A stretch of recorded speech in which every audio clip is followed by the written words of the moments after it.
So I'm going to move on to a couple different examples of other elements where we've applied components of these sorts of calculations, and just kind of, again, put some ideas out there that you might think about for how you would apply this. So this is at Joint Base Lewis McChord. So this is a large TCE plume. There's a source area back here where they've done some thermal treatment. We have a pump and treat system in place to contain that.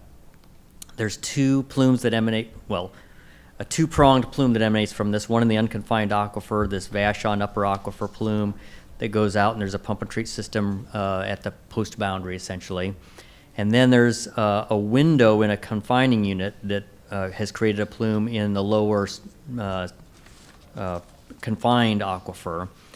The distance here is from the source area to the tip of this lower aquifer plume is about 10 kilometers.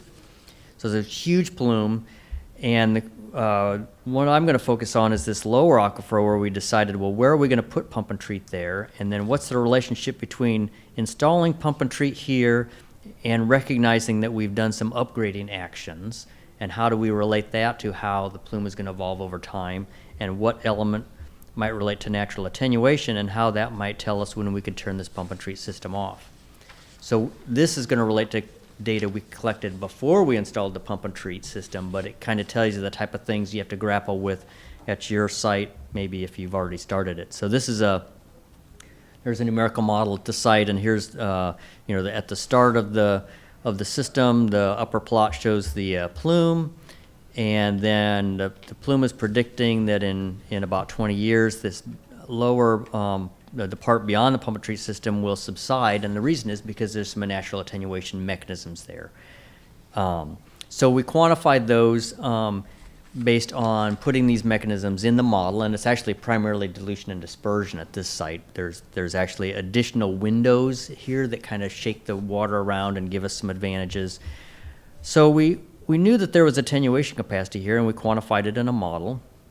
And so our questions are now, how long do we have to maintain this pump and treat system before we can now let this plume up gradient go and realize it's not going to reach our receptor?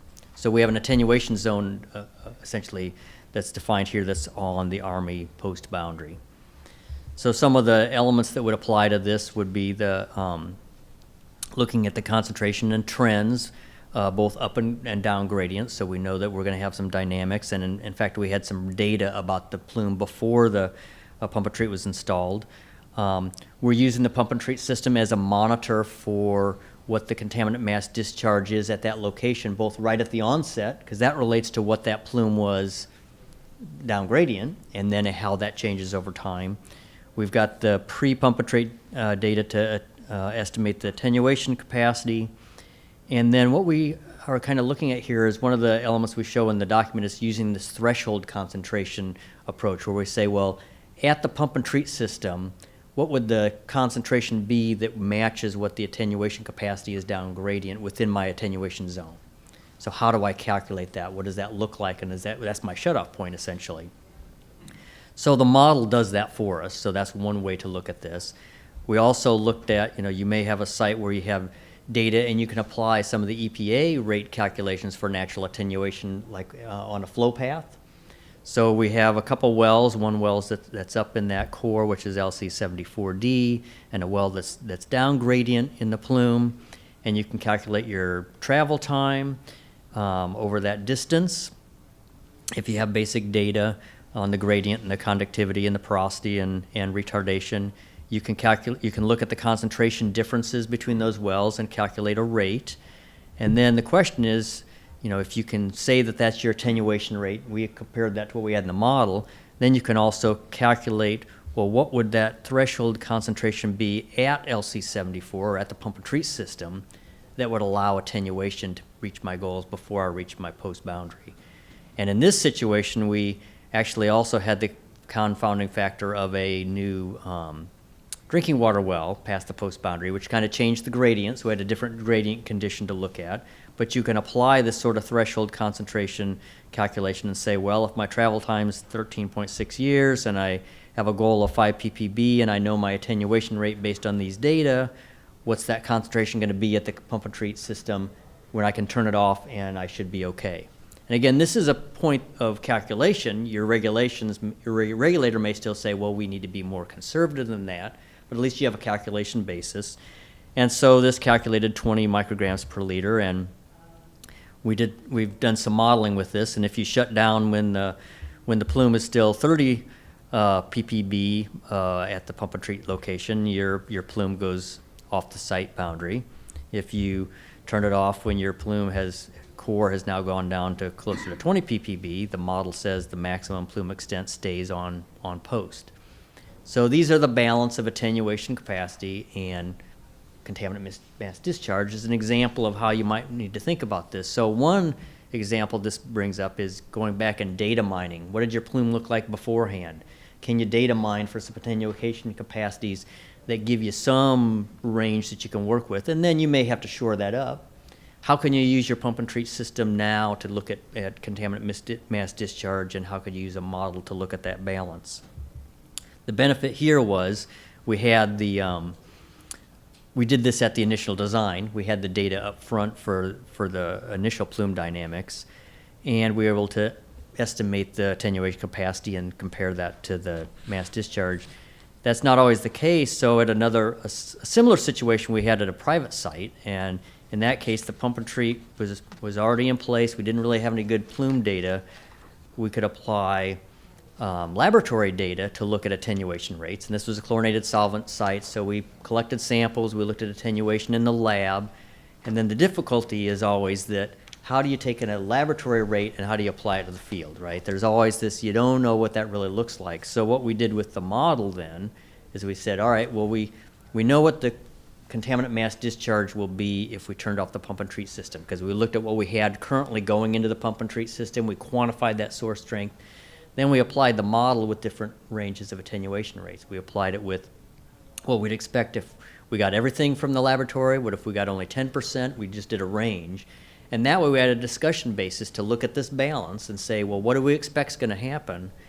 And then we had an agreement, well, we can go ahead and turn off that pump and treat system, but we're going to apply some near source transect wells and verify that. And we can do that near term because we had reductive dechlorination in this case, and so the ratio of parent to daughter products is drastically different depending on what that attenuation rate is.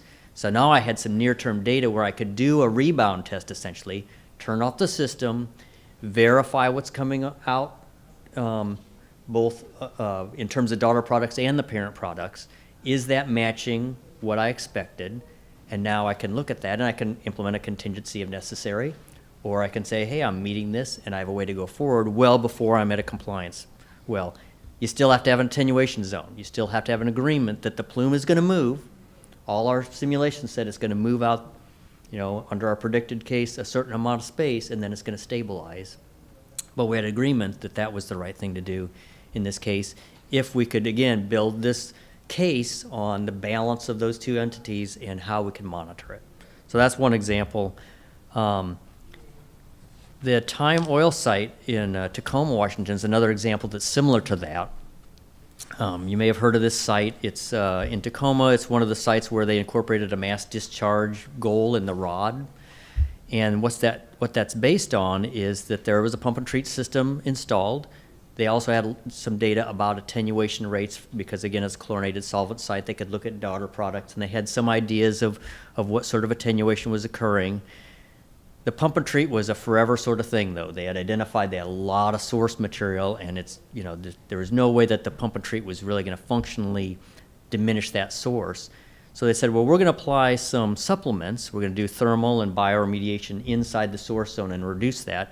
But we want to do that in a way that we might actually meet a goal where we could turn off the pump and treat system. So they did this balance calculation based on the attenuation data they have, based on calculations of how low that source strength would have to be in order to match that attenuation capacity.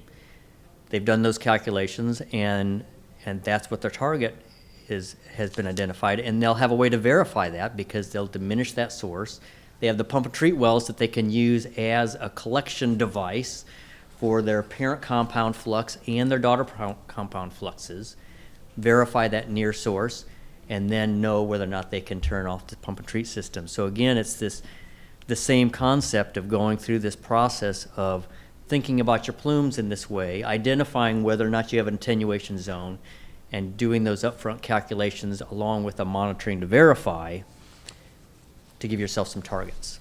So again, in this document, they walked through each of these decision elements, and that's how they laid it out, and that's what their ROD is currently set up to do. And they have now some pretty specific targets that they can use to design their supplement. And again, this slide is, just kind of gets back to this fact that this all works if you can manage what's on the left side of this diagram, what's being contained by your current pump and treat system, and recognize that you're going to have some attenuation zone or some zone for the plume to move within. I'm going to talk a little bit about, again, go back to joint-based Lewis-McChord and talk about where you might look at optimization and how you might have made some of those decisions. So I'm going to look at the pump and treat system that's back here at this source area. So again, this was basically a 15-acre source area, very diverse set of NAPL discharges that created a very complex source area. So while thermal treatment was applied and greatly diminished the source, there was no way to kind of be sure that we could get all the source everywhere. So the idea is, well, we have to have this pump and treat system to cut the plume off from the source, because everything down gradient depends on that. The lifetime of my down gradient pump and treat systems is dependent on when I cut off my source. So that was kind of the dynamic behind having a pump and treat system. When they initially got to the site before thermal treatment, they had a pump and treat system installed, and what they noticed was that it wasn't doing that job of cutting off the source. So that kind of propagated, well, what are we going to do? And we could do thermal treatment as one answer. But what we found was that in that idea of doing the performance assessment for pump and treat, the goal was to identify why it's not working. And so there was sort of a targeted characterization that was done, and what actually came out was that the reason the pump and treat was not working, which was basically 4 wells put in sort of a cluster to create a large depression in the hydraulic gradient, and an up gradient infiltration gallery. That was all dependent on the water vector only being this red arrow, and that was not the case.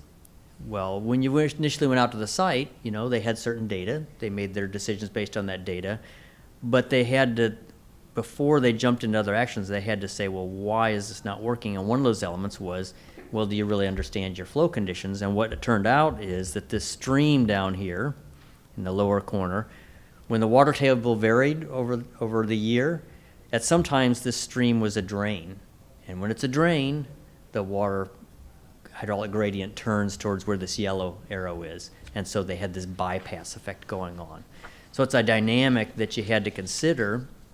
And the answer here, regardless of whether they did thermal treatment, was that now we have a sort of a root cause analysis. We can take that in and think about what we want to do in terms of an optimized pump and treat system. So the pump and treat system was optimized. It's now a dog leg. It takes care of the gradients that go also off to the left-hand side of the plot. The infiltration gallery was moved because the infiltration gallery was not helping anything. It was just creating a bigger bulge that goes in all directions from the infiltration gallery. So it's an example where you need to think through, before you jump, you need to think about, well, why is this thing not working? And that's why we added this decision element in this document to think about the pump and treat design and re-look at it, because it's not like anybody was setting out to do something wrong in the first place, but they had a certain set of data they were working with for a pump and treat design. And you have to always look at that data and go back and say, well, how's it responding, and what's the reason for any problem? So that's what was done at this site. They did still go ahead with the thermal treatment, which actually was a really good idea because the source was extremely strong here. We're talking kilograms per day of mass discharge into the plume. So it was worth it to reduce that source because it gave you an extra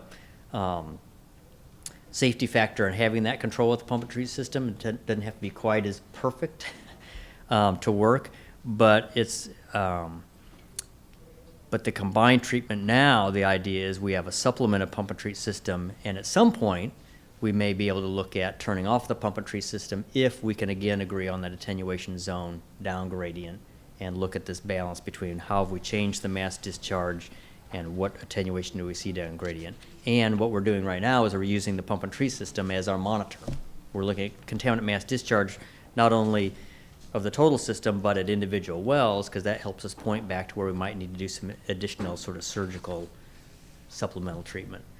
So that's an example of sort of the other dynamic that you might get into. So we've got the transition to M&A as one element. You've got the supplementing the pump and treat as one element. You've got optimization. And for each site, you have to make those decisions. We've just showed you some examples, but this document, the idea is it lays out that course. And so can you sit that down and figure out for your site, what do I need to do? So again, don't have a specific tool for you, but the document actually has lots and lots of resources. It points to ITRC resources. We were talking before the meeting about that. There's lots of those that you can use on mass discharge, attenuation capacity. There's different tools out there. So we just try and point to a lot of those, but tell you how to integrate them into a decision process. So that's a synopsis of the pump and treat.